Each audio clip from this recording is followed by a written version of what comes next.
Chapitre 9. Belle journée pour un enterrement. Le lendemain, le réveil fut pénible. J'ouvris un œil, le refermai aussitôt et replongeai la tête dans l'oreiller avec un grognement. Je sentais quelque chose de désagréable dans ma bouche que je tentais vainement de recracher. C'était ma langue. Dehors, il pleuvait. J'entendais l'eau crépiter contre les vitres égouttées par la lézarde du plafond de la salle de bain. Je risquai un coup d'œil vers la fenêtre. Encore un de ces jours gris et maussades. J'espérais que 2 cachets d'aspirine balayeraient cette sinistre vision, mais le mauvais temps résistait à tout. Il me fallut environ 20 minutes pour m'extraire de mon lit. Mes acrobaties de la nuit se révélaient plus douloureuses que prévu. Mon épaule droite se teintait d'une intéressante harmonie de bleu et de noir, et mes doigts me faisaient souffrir dès que je les bougeais. Pas seulement mes doigts, tout ce que je bougeais me causait une douleur. Malgré cela, je parvins à m'échapper de mon édredon, puis, morceau par morceau, redonner vie à ma carcasse endolorie. 1 heure plus tard, je descendis tant bien que mal à la cuisine. Il pleuvait toujours. Herbert lâcha le journal qu'il était en train de lire pour mettre la bouilloire à chauffer. Il arborait un sourire satisfait. Belle journée pour un enterrement, n'est-ce pas?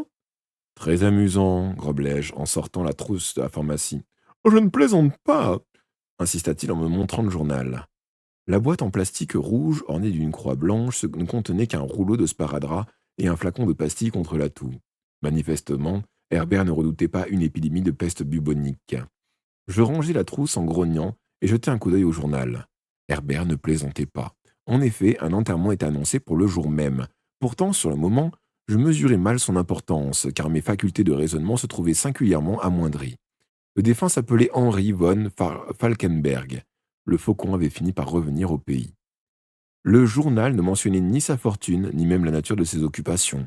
En réalité, l'article n'était qu'un de ces encarts bouche-trous que l'on insère entre les mots croisés et la rubrique de jardinage quand on manque de sujet. Il était simplement question d'un riche homme d'affaires vivant en Bolivie et désireux d'être enterré en Angleterre, dont le dernier voyage avait été semé d'embûches. Ainsi, une grève des bagagistes avait éclaté à l'aéroport de La Paz le jour du rapatriement de sa dépouille et le cercueil avait subi le même sort que les autres marchandises. Le défunt faucon avait donc partagé un conteneur frigorifique avec un chargement de bœuf en conserve d'Argentine pendant les 4 semaines qu'avait duré la grève. Celle-ci enfin terminée, Henri von Falkenberg pouvait rejoindre la terre de ses ancêtres dans le caveau familial, à 2 pas de chez nous. L'occasion était trop belle. Combien de noms griffonnés par l'inspecteur-chef Snape sur son tableau noir viendraient-ils rendre leur dernier hommage à l'illustre faucon? Le spectacle s'annonçait passionnant. Herbert feuilleta l'annuaire à la recherche du numéro de téléphone du cimetière en me demandant de la noter pour lui, car il ne pouvait faire 2 choses à la fois. L'enterrement a lieu à midi, m'annonça-t-il après avoir raccroché. Tenue recommandée, cravate noire et bottes de caoutchouc. Le cimetière de Brompton se situe à l'intersection de Fulham Road et de Brompton Road, un jet de ballon de terrain de football. Il m'était souvent arrivé de m'y promener, le dimanche, car l'endroit est moins sinistre qu'on pourrait le croire. Après tout, les espaces verts n'étaient pas si nombreux dans le quartier, et, par beau temps, la promenade y était aussi plaisante qu'une autre. L'essentiel quand on entre dans un cimetière est de pouvoir en sortir, ce qui n'est pas donné à tout le monde, ne l'oubliez pas. De Fulham, on franchit un grand portail en fer noir pour suivre une allée, et il faut attendre d'apercevoir les premières tombes pour comprendre dans quel endroit on se trouve. Par première, j'entends également les premières dans le temps, car c'est la partie la plus ancienne du cimetière, la plus romantique aussi, avec de l'herbe grasse et haute qui engloutit les vieilles pierres tombales à moitié effondrées. Ensuite, on bifurque vers un terre-plein entouré de constructions funéraires du style victorien, suivi d'une étendue de verdure ponctuée de croix dressées comme les mâts d'une flotte prise dans les glaces. Nous arrivâmes à l'entrée 5 minutes avant midi, pataugeant dans la boue, le col de nos imperméables relevé pour nous protéger de la pluie. Une douzaine de personnes avaient, comme nous, bravé les intempéries pour faire leur adieu aux faucons. La compagnie argentine de bœuf en conserve avait eu, pour sa part, la délicate attention d'envoyer une gerbe de fleurs à celui qui avait partagé son conteneur frigorifique. En revanche, une surprise désagréable nous attendait. L'inspecteur-chef Snape était là, la mine aussi peu chaleureuse que les employés des pompes funèbres, escorté du fidèle Boyle, boudiné dans un costume noir fripé, un brassard de deuil autour du bras.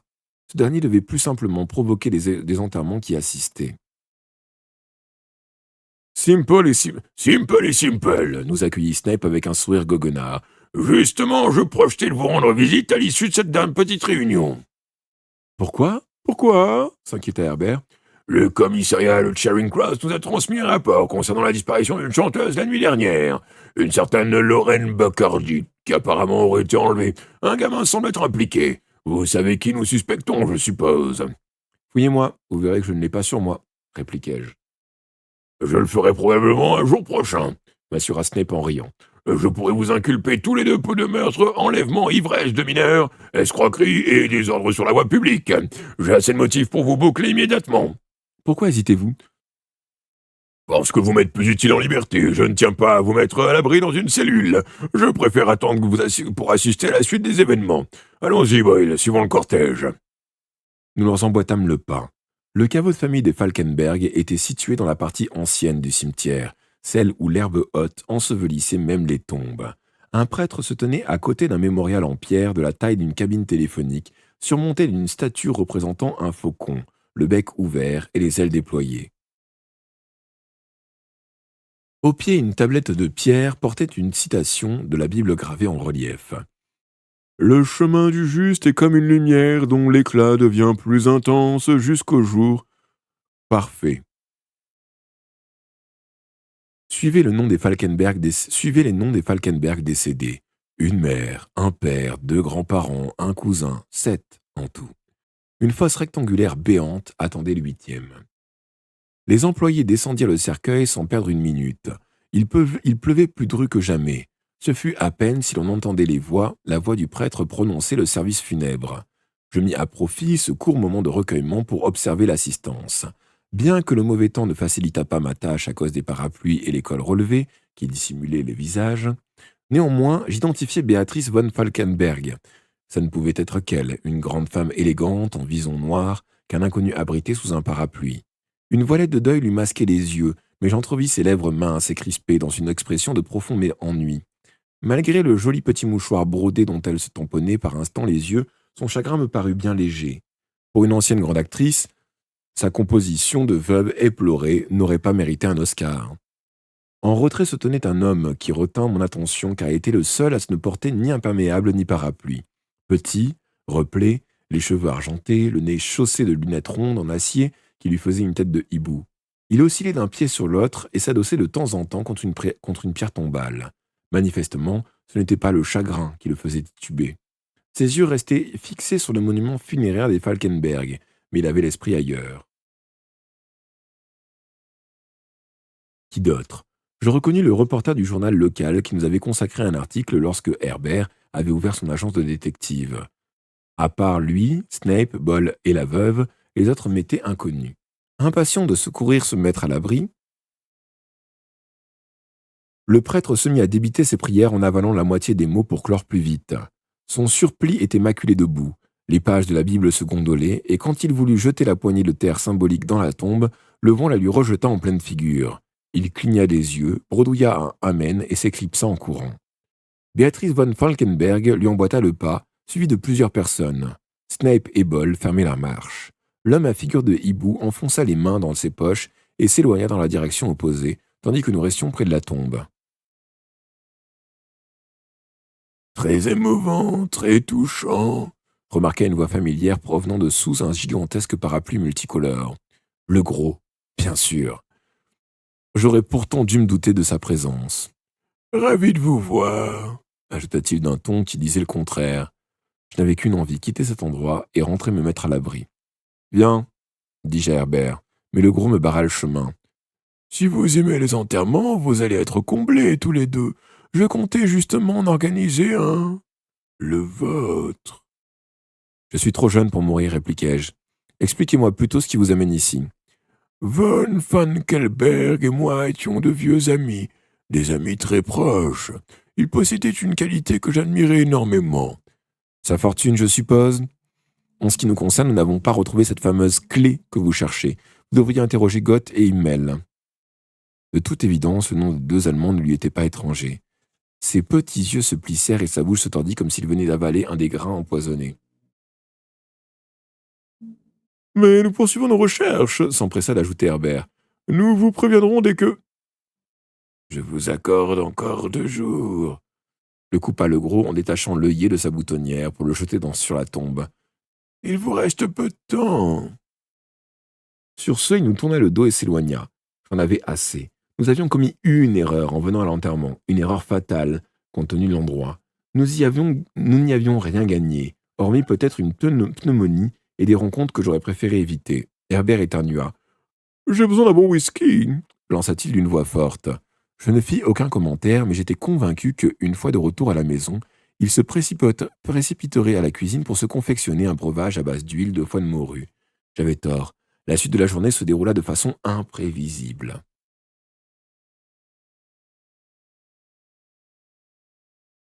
En chemin, nous nous arrêtâmes à la banque pour encaisser le chèque de notre mère, ce qui me permit d'acheter un tube d'Alka à seltzer et une boîte de maltais. Que comptes-tu en faire s'étonna Herbert. Soigne ma migraine. Je parle des chocolats.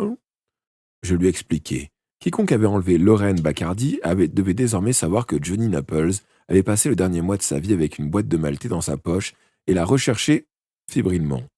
La fameuse boîte était toujours dissimulée sous le parquet du bureau d'Herbert, mais j'espérais créer une diversion avec une seconde boîte que je laisserais dans un endroit visible pour le cas où les curieux s'introduiraient à nouveau chez nous. Arrivés à la maison, nous nous égoutâmes quelques minutes sur le paillasson avant d'entrer. Je me souviens plus d'avoir remarqué que la porte n'était pas verrouillée. Avec cette pluie, ma seule préoccupation était de me mettre à l'abri. Sur le palier du premier étage, Herbert éternua à nouveau. La porte du bureau était entrebâillée. La porte du bureau était entrebâillée et, cette fois, je m'en aperçus. Herbert entra le premier et se dirigea tout droit vers sa table, où je le vis ramasser quelque chose. Je me demande ce que ça fait je me demande ce que ça fait là, l'entendis-je murmurer. Je n'y prêtais aucune attention. Mes yeux fixaient le corps effondré devant la fenêtre. Il me fallut 1 minute pour me rappeler où j'avais vu cet homme. Alors que j'aurais pu épargner un effort de mémoire en examinant son uniforme, il s'agissait de Laurence, le chauffeur noir du gros. Il portait encore ses lunettes opaques, mais l'un des verres était étoilé, troué par la balle qui lui avait traversé le crâne. Nick! Nick! Attends, Nick! Murmura Herbert d'une voix molle. Je leviai les yeux sur lui. Ce qu'il avait ramassé sur son bureau et examiné avec tant de perplexité n'était autre qu'un revolver noir et, bien entendu, il le tenait dans la main. Bien entendu aussi, la porte s'ouvrit à cet instant précis devant Snape et Ball, qui nous avaient suivis et nous surprenaient une fois encore dans une fâcheuse posture. Moi, agenouillé devant un cadavre, Herbert tenant l'arme du crime. Les 2 policiers nous dévisageaient avec stupéfaction. Vous avez... Non, se lamenta Herbert. Je n'arrive pas à y croire, soupira Snape.